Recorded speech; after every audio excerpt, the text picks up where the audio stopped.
All right. Today we're gonna explain Act 1 of A Raisin in the Sun by Lorian Hansberry.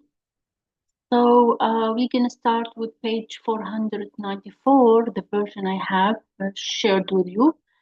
Um, 494, page 494. If you have a different version, then just try to find the conversation uh, between Ruth and her husband. So Walter is speaking here, right, in the middle, and he's speaking to his wife. Of course, we have explained that this is a Friday morning, and Saturday the family is going to receive a check of 1,000, sorry, $10,000 for their life insurance of their father, and everyone is having a plan or a dream of what to do with this money. And Walter has this plan of opening a liquor store and having his own business. He is not satisfied with his job as a driver for a rich businessman. He always aspired to be the boss of himself, having his own job, which is a legitimate dream, يعني acceptable, but he doesn't have quite, let's say, wisdom and rationality to deal with money. And this is something we will be discussing later on what happened to the money. Anyway, this is morning, and he's speaking to his wife, and he knows that his wife, Ruth, and Mama, his mother, have a friendship, strong friendship. So each one listens to the opinion of the other, and he feels Walter that maybe his wife can convince his mother to give him the money. So this is what he says. Mama would listen to you. You know, she listens to you more than she do me and Benny. Benny is a short name for Benita, a sister. She think more of you, so she appreciate your means. All you have to do is just sit down with her when you drink your coffee one morning and talking about things like you do. And he is imitating, the way to sit and the way to drink coffee to appear the conversation like it's a casual talk. You just sip your coffee, see and say easy, like you have been thinking about that deal Walter Lee is so interested in, about the store and all, and sip some more coffee like what you are saying ain't really that important to you. So he's teaching his wife to act as if she is not yani, pushed by her husband to speak about the liquor store, like it's a casual talk. And the next thing you know, she'll be listening good and asking you question. And when I come home, I can tell her the details. There ain't no fly by night proposition, baby. I mean, we figured it out, me and Wiley and Bobo. So he is saying that it's not a simple thing. We have planned for it. We have arranged it, me and Wiley and Bobo, and we have put all the things required. And so just try to convince my mother, and I am going to give her more details when I see her. And Ruth here is surprised to hear the name Bobo with a frown, really angry. Bobo? She object. She doesn't like her husband's friends. She object them. She feels that they just talk a lot. They are not trustworthy. Walter says, yeah, you see, this little liquor store we got in mind cost 75,000. We figured the initial investment on the place be about 30,000 each. That is 10,000 each. Of course, there's a couple of hundred you got to pay, so you don't spend your life just waiting for them clowns to let your license get approved. Here he says that we have discussed, me and Bobo and Wiley, and we thought this business we are going to open, liquor store, is gonna cost 70,000. renting a place and putting the decoration and buying the wine and setting the tables and the chairs and all those details cost. So they think maybe it costs 75, and if it's divided among the three of them, each one should give $10,000, which is exactly the money of the life insurance of his father. Plus, he says there's also some hundreds to be given to those employees in the government because they have to give them the license, permission to open that store, liquor store. And if they don't give them some money, they would take months and months to give them that license. So it's a kind of a bribe, it's kind of, let's say, gift in a way, money given to those people to give them the license to open the store quickly, not to take months. So you mean a graft? Graft means like a bribe, يعني رشاوى. Walter, don't call it that. See, there, that just goes to show you what women understand about the world, baby. There's nothing happened to you of this world. This you pay somebody off. He says, don't call it graft, يعني رشاوى. He says, okay, just see, the women do not understand anything of the world because you cannot get anything unless you pay for that person to do it.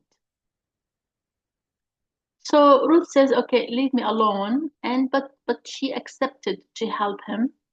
Um, and she's gonna talk to Mama about that liquor store in a while when Mama wakes up. Um, and she here says to him in the end, your eggs is getting cold because she made him a breakfast.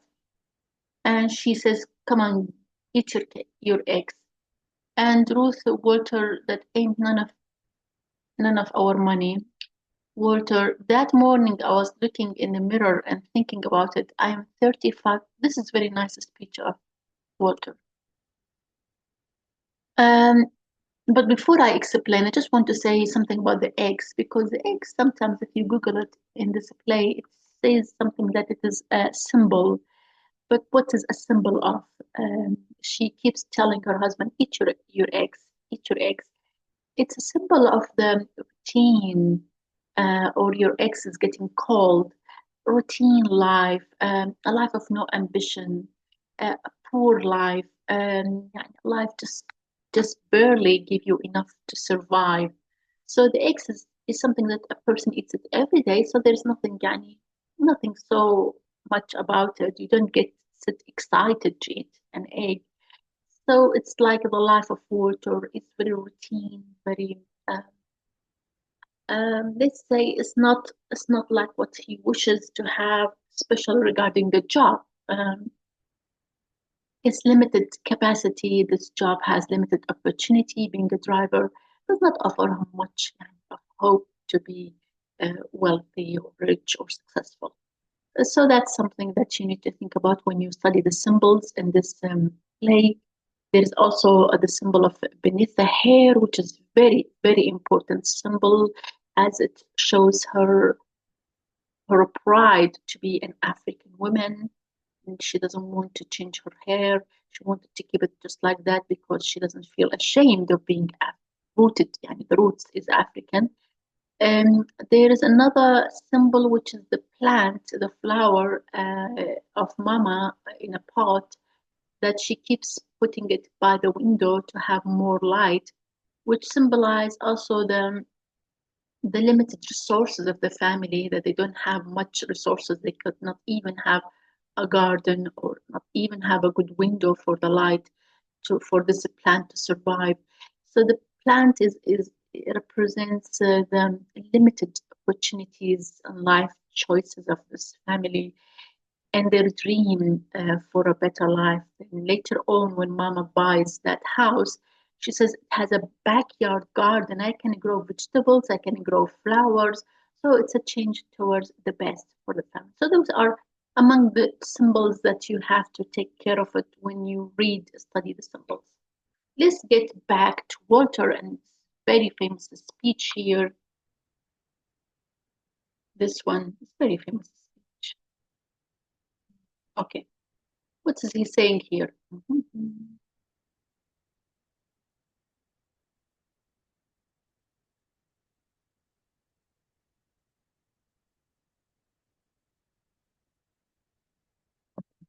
Says, um, what page is this? 495. 495. Page 495. Okay, what's he saying? He says, this morning I was looking in the mirror and thinking about it. I'm 35 years old. I've been married 11 years, and I got a boy who sleeps in the living room. And all I got to give him is stories about how rich white people live. So he is so much dissatisfied with the life he is having, and his family and his son who is sleeping on the couch in the living room, and their limited house, and and his job. And because this is very important to understand, Walter works as a driver for a rich white man, and he takes that rich white man to different places for his job. And that rich white man meets other rich white men and talk to them about businesses and a project and things. So he's watching this all the time, and he wishes he could one day be rich, respectful, having his own car, his own driver, his own house. So he's comparing all the time. He compares his situation with the situation of that rich white man to whom Walter works. So, and that's why he wants really desperate to have the chance, um, this money and have his own business. Look at this root says, eat your eggs, Walter. So he's speaking about his dream. She says, eat your eggs. And Walter is angry now, slammed the table and pumped out, damn my eggs, damn all the eggs that ever was. Because she's not saying, oh, it's okay, Walter, you can be successful, don't worry. She does not um, give him any encouragement. She just speaks about his breakfast. Then go to work. So this is another composition.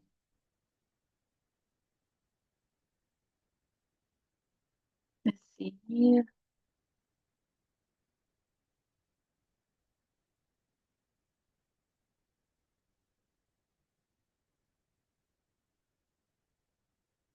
Now, here we have a new person, new character, Benitha enters.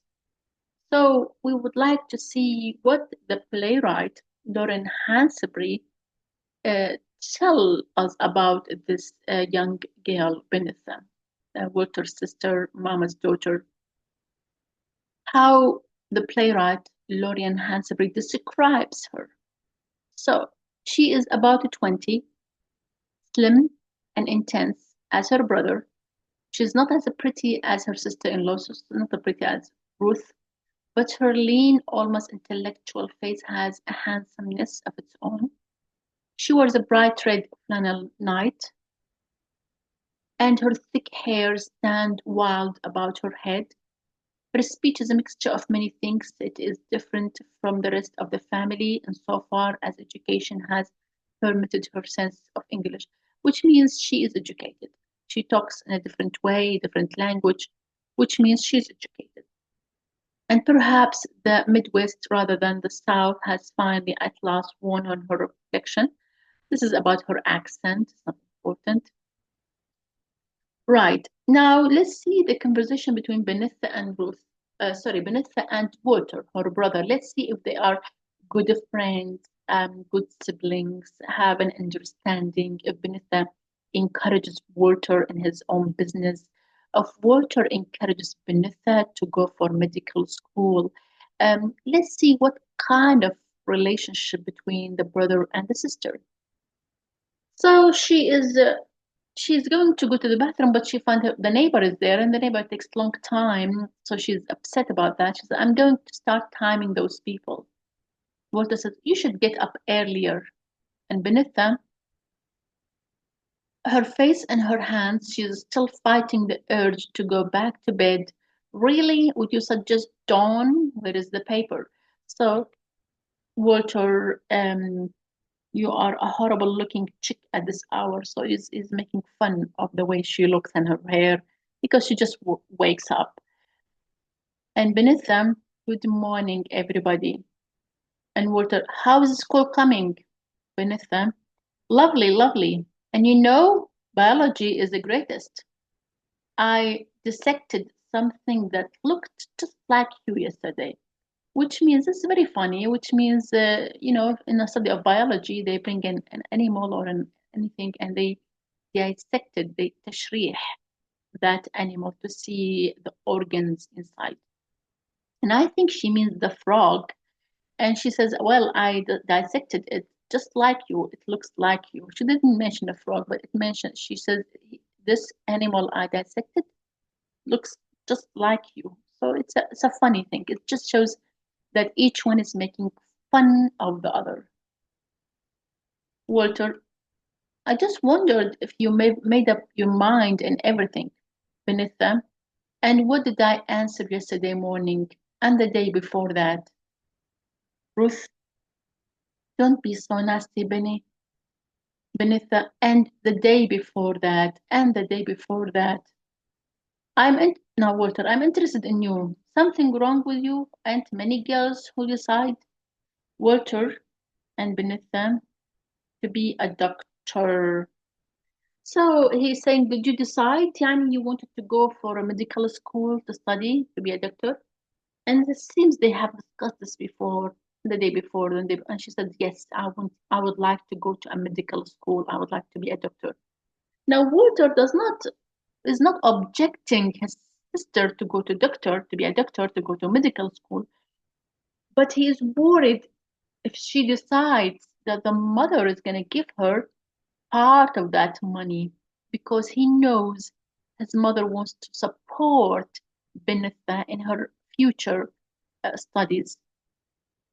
And he knows that the mother will accept and will give Benitha the money. And if she gives her at least part of the money, he will not have the money he wants, or he will not have the full money he needs. So he's worried about that, and this is why he asked Benitha these questions. So he's asking her, have you figured out yet just exactly how much medical school is going to cost? He's worried. He says, how much medical school is going to cost him each year they have to pay? So Ruth is saying, Waltery, why don't you leave the girl alone and get out of here to work? So she doesn't want, because she knows they're gonna fight. Walter and Benitha are not on good terms. There's no harmony between them. They are fighting all the time. And here is an important topic, which is the money that's coming. And Walter is worried that Benitha might decided to go to medical school, and this way he will lose, if not all the money, part of the money. So this is why the tension is there between Walter and Benitha. So Benitha exits to the bathroom and bangs on the door. Come on out of those, please. She's shouting at the person in the bathroom to come out, the neighbor. Walter looking at his sister, you know, the check is coming tomorrow. Now, Benitha, that is money belongs to Mama, Walter, and it is for her to decide how she wants to use it. I don't care if she wants to buy a house or a rocket ship or just nail it up somewhere and look at it. It is hers, not ours, hers. It's a very nice speech where Benita says this money belongs to Mama, and the one who decides, the mother is the one who decides what to do with the money, to buy a house, to buy a rocket, rocket, or just to put it somewhere on the wall. So we cannot decide about the money. What is now? Ain't that fine? You just got your mother's interest at heart. Ain't you, girl? You're such a nice girl. But if Mama got that money, she can always take a few thousand and help you through school too, can't she? He says, oh, you look like you're a girl, you're nice, you just want to leave the money to Mama, but you know in your heart that if you decide to go to medical school, Then the mama, in your heart, you know that if you decided to go to medical school, mama's gonna give you some thousand. Then Minute says, I have never asked anyone around here to do anything for me.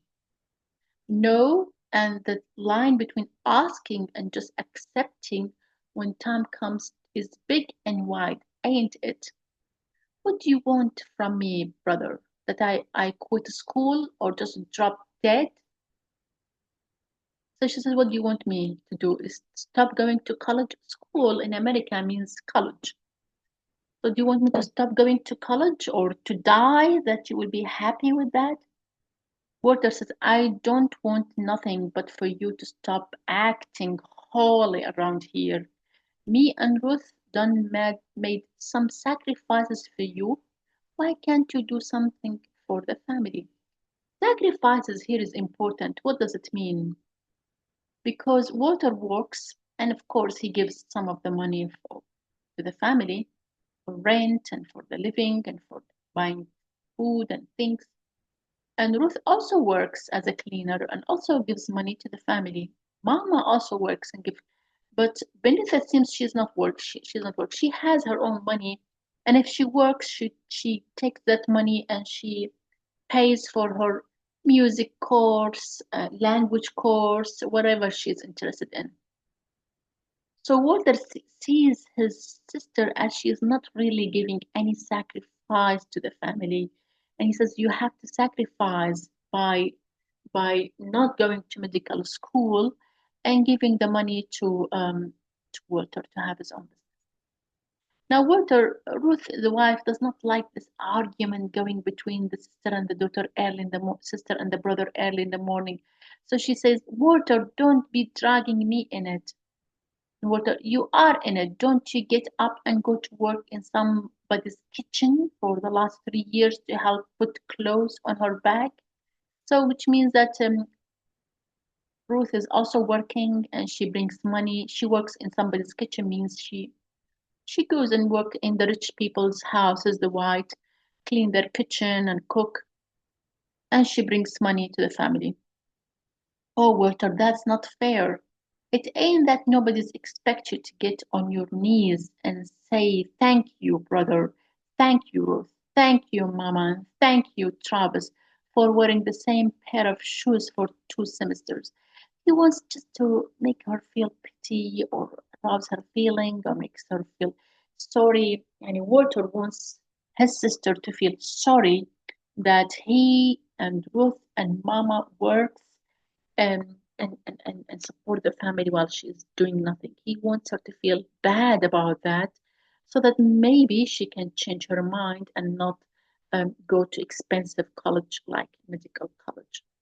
And he's also referring that look at my son Travis, he's wearing the same shoes for 2 semesters in winter and in summer, trying to make her feel pity that their condition is difficult.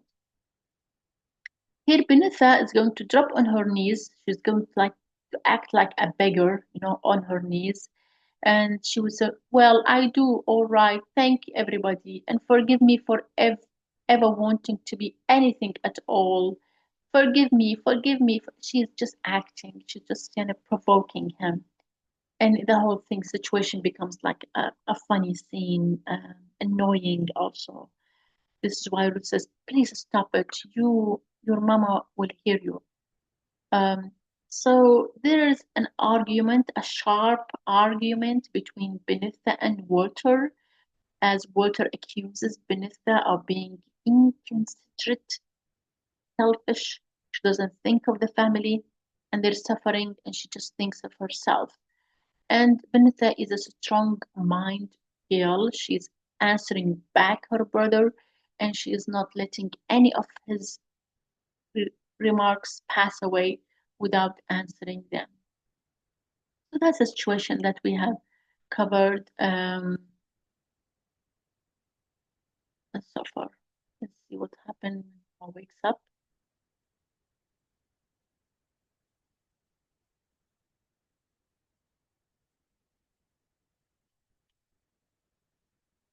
Okay, here's the description of Mama. 498. 498. Mama, Walter exits, so Walter goes to work, and Mama enters. She is a woman in her early 60s. So this is her age.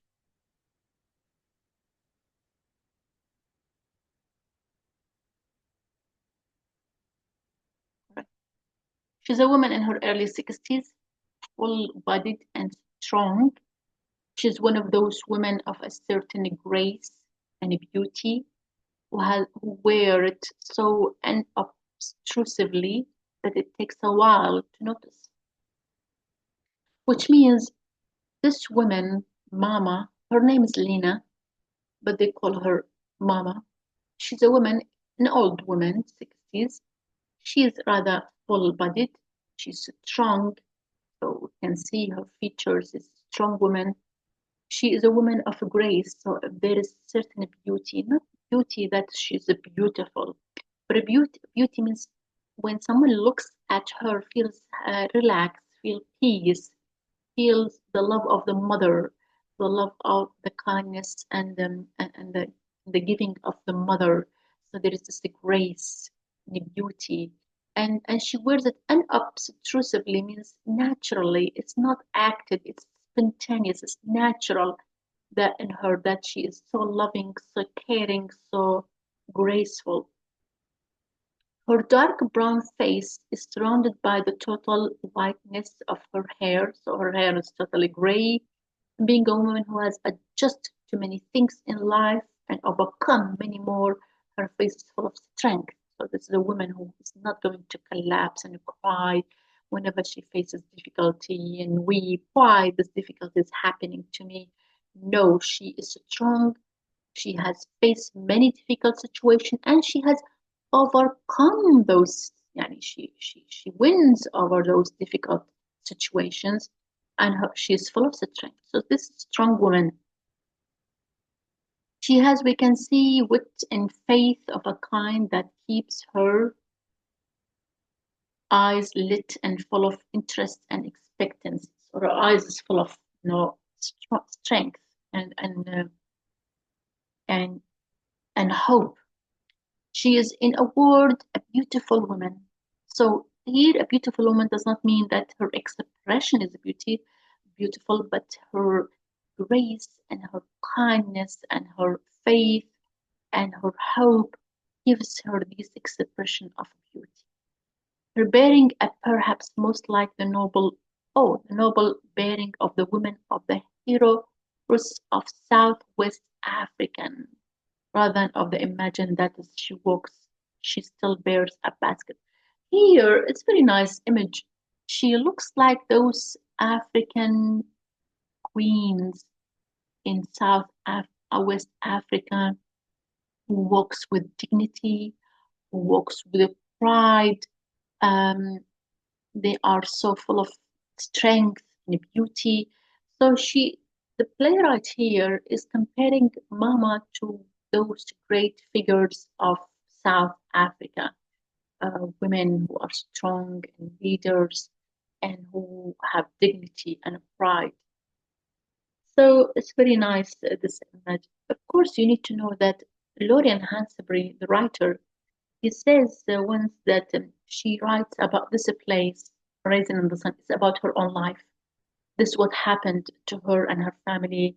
That one day they decided to move to a house of a white neighborhood, and what happened to her brother and what happened to the mother. So she's speaking actually about her actual mother, Lorian Hansberry's mother herself. Benita is Lorian, and she speaks about her own mother here. All right. So Mama says, who's that around here slamming doors at this hour? Because Walter slammed the door as he leaves the house. Ruth says, that was Walter Lee. He and Benny was it again, means we're fighting again. Mom's my children and they tempers. Lord, if this little old planet, now she's speaking about her flower, don't get more sun than it's been getting, it ain't never going to see spring again.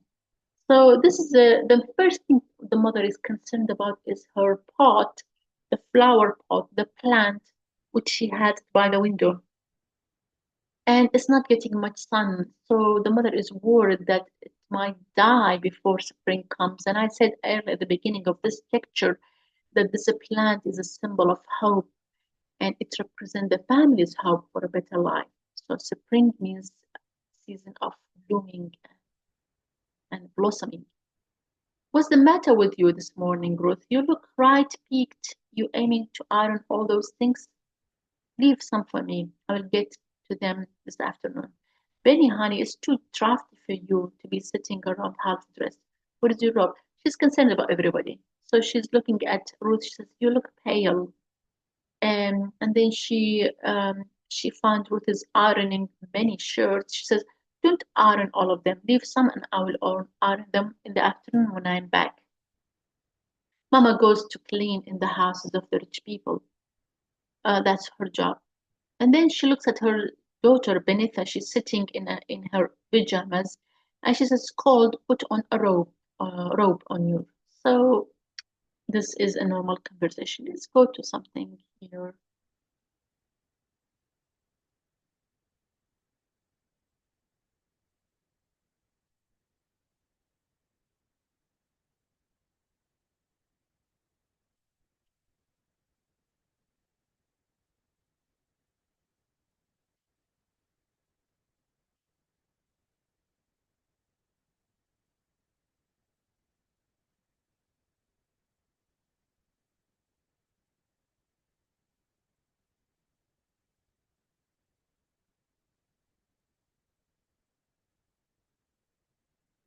Okay.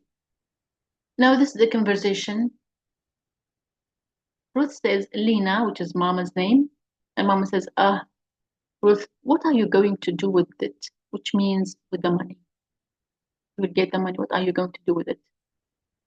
Mama says, "Now don't you start, child. It's too early in the morning to be talking about money. I ain't a Christian." It's very nice because it shows that Ruth is a Christian. Sorry, it's Mama. Mama is a Christian woman, a woman of faith, and she feels it's a sin. It's wrong, religiously wrong. It's against God, the teaching of God, to talk about money early in the morning, because early in the morning somebody should be sitting and yani, praying.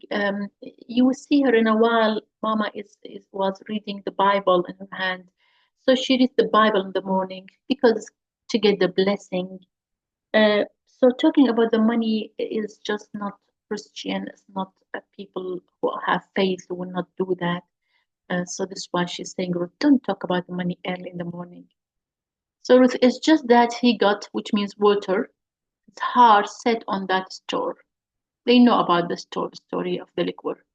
You mean that liquor store that Wiley Harris wants him to invest in? Yes.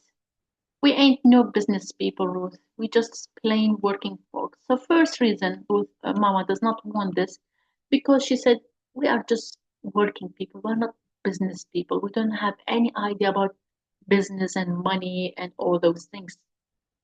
So we should not go into such a thing.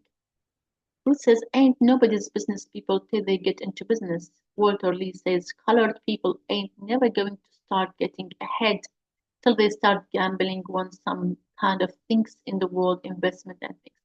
She's repeating what her husband says. Well, her husband says that the colored people, which means the black people, will never be rich people until they start a business. Maybe they lose because it's the word gambling.